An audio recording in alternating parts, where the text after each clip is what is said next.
Hey, welcome back. It's Noel Mathias, and today we are talking about 7 ways to jumpstart your finances in 2021 so that you can start your journey to $1 million this year.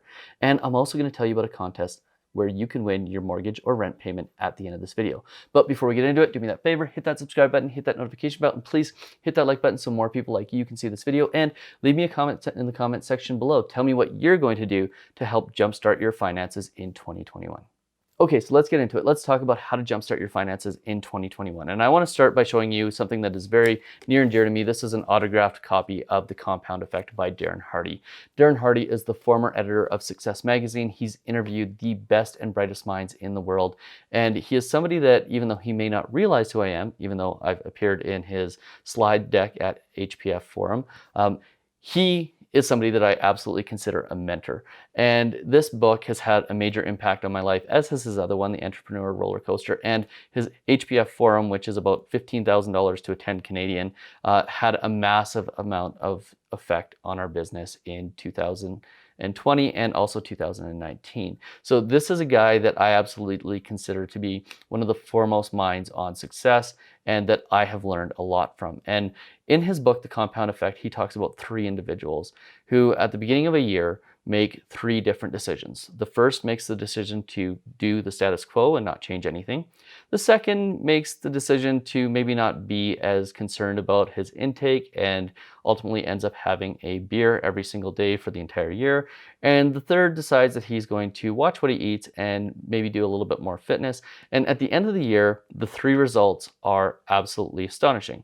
The original person who did the status quo maintained his weight, pretty much stayed in the exact same place that he was at the end of the year.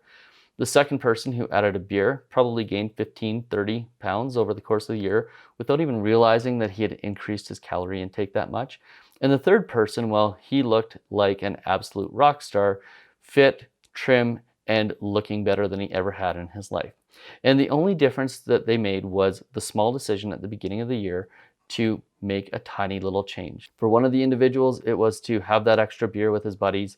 For another individual, it was to do a little bit more exercise. And at the end of 12 months, the changes in their bodies was absolutely astounding. Now, this, of course, was a hypothetical conversation, but we've all seen it. We've all seen our friends get either super fit over the course of a year or get super heavy over the course of a year, or maybe ourselves, we've gotten fit or heavy over the course of a year. And it's directly a result of the decisions that we make, and that's small decisions that we make, and ultimately how they compound on each other and end up having a major impact. And that's as true for fitness and weight loss as it is for finances. And it's the small decisions that we make financially that ultimately add up over years and end up making us either super financially well off or in big financial trouble. So today I want to talk about 7 things that we can do to help us move forward so that we can start that $1 million journey today and make sure that we're making the right decisions. So these are my 7 steps to help jumpstart your journey to $1 million in 2021. Okay, so step 1 right out of the gate is to set up an auto deposit to your investment accounts. Maybe $50, maybe $100, some sort of amount of money that automatically every month comes off your paycheck, out of your bank account, and into an investment account of some sort. Now, if you don't have an investment account, highly recommend for Canadians a TFSA, or for an Americans a Roth IRA, and basically take the money and make sure that it is on autopilot so that every single month when you get your paycheck, it is automatically coming out of your account and going into your investment account. By the way, if you're Canadian and you need to set up an investment account, highly recommend Questrade. There's a link below so that you can get $50 in free trades, and it is super easy to set up. There are no fees for holding an account like there are many financial institutions. And the other great thing about it is that buying ETFs is absolutely free.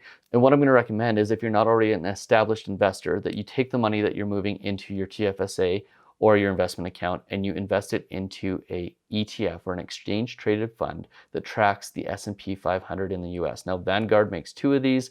One hedges to the Canadian dollar, the other doesn't. You can buy a little bit of both, buy one or the other depending on what you think is going to happen with currency. But I highly recommend that you take a little bit of money every single month and start applying it to an ETF in a TFSA or a Roth IRA so that you can start building out a portfolio. Now, why a TFSA or a Roth IRA? Well, the reason why is because you're using money that you've already paid taxes on, investing it into those accounts, and then your growth over the next 10, 15, 20, 30 years is going to be tax-free as a result of it being in that type of an account. So we always tell people that they should be investing in their accounts that allow their money to grow tax-free first, then in their accounts that maybe they get a tax rebate from, like an RRSP or a 401k, but then have taxes down the road, and then into normal taxable accounts. The second thing I'm going to suggest that you do is to establish your net worth. It is incredible to me how many people don't know what their net worth is. And in my mind, if there's one thing that somebody should be tracking, if they're only tracking one thing, it should be your net worth, because it is the single financial metric that tells you exactly what's going on in your financial world. And how you do this is very simple. You add up all the things that you own, the value of all the things that you own, and then you subtract all of your debts. And what you want to do is you want to take a look at this at least on a monthly basis. Back when I was younger, I used to look at this on a day-to-day basis. Yes, a little bit of a financial nerd here. And you want to make sure that on a monthly basis that your net worth is going up. And if it's not going up, it either means that you're spending too much or you're losing too much on your investments and you need to reassess your investments. But it's a real easy way to gauge how you're doing financially. And honestly, if there's one thing you take out of this video, establish what your net worth is and make sure that you're continually tracking it on at least a monthly basis, pretty much for the rest of your life. Okay, now the third thing I'm going to suggest you do is if you own a home, increase your mortgage payments. And you can do this by using your prepayment privileges that allow you to increase your payments, and do it by as much as you can. Whether it's 5, 10, 15, 20%, whatever it is, just increase it by a little bit, because that little tiny increase, even if it's only 5%, is something that you're not going to notice coming out of your bank account on a monthly basis, but it is something that over time will compound on itself and help you pay off that mortgage significantly faster. Now, don't do what Jen and I did. I explained this in our video, The Big Mortgage Mistake, where we increased our payment 3 times over 3 years by 15% each year and ended up increasing our payment by 45%, not even realizing that we'd increased our payment by that much. But do it in small increments, and absolutely 100% your mortgage will start to pay itself off faster. And also, every time you pay off your mortgage a little bit more, that is an increase to that net worth metric. Now, if you don't own a home, I'm going to suggest that you take 10% of your rent payment and put it into a bank account, a savings account, every single month. And the best way to do this is to set it up in an account that isn't at your normal bank. So you can use something like Tangerine, which I'll put a link in the description below, and ultimately have that money come out of your bank account and go and sit somewhere where it's a little bit harder to access by having it in an account that's not at your normal bank, that's tied to your normal everyday banking transactions. And set this up so it's done automatically. You automatically have Tangerine or whatever the other bank pull the money out of your account on a monthly basis. And this is going to become your down payment funds. And again, the key here is to set it up so it's automatic, so it's done for you and you don't have to think about it. The fourth thing I'm going to suggest is that you cancel at least one subscription. Everyone has these, whether it's Netflix or Crave or subscriptions to different apps. Find one that you aren't using and cancel it. Just get rid of it. And bonus points if you can find 2 or 3 or 4 that you aren't using that you can get rid of. This single piece alone could save you hundreds, if not thousands of dollars every single year. We've had clients, when we pulled their credit card statements and looked at them in detail when we were doing financial coaching, find $600, $700, $800 in a year that they can save by simply getting rid of a few things that they don't use. Now, the fifth thing I'm going to suggest is that you find one thing of value that you don't use and sell it. Put it on Kijiji, put it on eBay, put it on Marketplace, put it somewhere and just get rid of it. And consider this the start of your financial decluttering. Getting rid of things that you bought that you no longer need, that you can turn into cash, that you can ultimately put into either your down payment savings account, apply to your mortgage, or put into your investment account. By the way, I'd probably put it into my investment account before I did anything else, but whatever you're using that money for, understand that this is what we consider financial decluttering.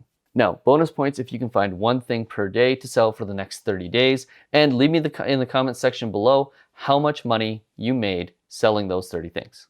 Okay, so step number 6 is to set up some sort of spending tracking system. Whether it's a Mint or a Quicken, there are lots of apps that you can use to do this that will actually connect right to your bank accounts and your credit cards. Set them up so that you can track your finances on a daily basis. I can tell you unequivocally that the years where I've tracked my finances on a regular basis are the years that I have absolutely 100% added the most to my net worth. Because when you're thinking about every single penny that you can make and every single penny that you can save, it adds up quickly. Just like in the compound effect, small changes create massive results. And step number 7, and this one in my mind is my favorite, is to find the one thing that is not a mandatory expense. So not housing, not a car, not something that you absolutely need, and something that is just something that you spend money on a regular basis. Maybe it's going out to eat, maybe it's alcohol, maybe it's your grocery bill. And take it and reduce it by 25% for the next month. Just see if you can reduce it by 25%. I think you'll be surprised by the fact that you absolutely can, and that it's not going to make a huge difference to your lifestyle and how you feel on a daily basis. In fact, you'll probably feel better because you're going to have a pretty significant amount of cash left in your pocket at the end of the day. And if you do those 7 things, or some of those 7 things, or just one of those 7 things, I can tell you that absolutely 2021 is going to start you on your path to your $1 million fortune. And if you don't, well, I'm sorry you watched this video all the way till the end and didn't get anything out of it. But on that note, let's talk about that last piece, which I promised you at the beginning of the video, which is how you can win your monthly rent or mortgage payment. So here's what I'm going to do. I am on a mission to hit 10,000 subscribers. And when I do, I'm going to pay off one lucky subscriber's monthly rent or mortgage payment. And all you have to do to enter is hit the subscribe button below. That's it. Hit the subscribe button and you're entered to win your monthly mortgage payment when I hit 10,000 subscribers.